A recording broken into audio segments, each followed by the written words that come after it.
过去伫民国60、70年代被广泛使用的石棉建材，已经被国际卫生组织列为一级致癌物。这些风台造成台南多处石棉建物受损，民众伫清理家园时，若是无注意到，恐惊会有风险。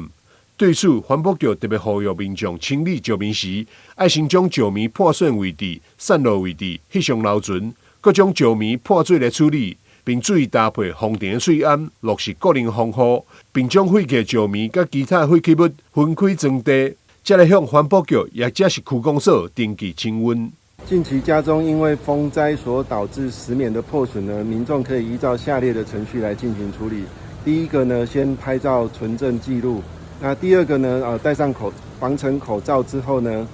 可以将这些石棉瓦装入肥料袋、饲料袋或具有双层保护的太空包中，那集中堆置。那重点是要将石棉瓦与其他的建筑废弃物能够来分开，避免后续处理的问题。那最后呢，再与区公所或里长联系，那登记之后呢，会转由环保局来进行清理。环保局提醒，石棉废弃物依规定应该妥善包装甲暂存，避免环境甲健康的风险。若是有任何疑问，会当打电话台南市环保局06-268-6751转1627-1637。台南新闻张秀维采访报道。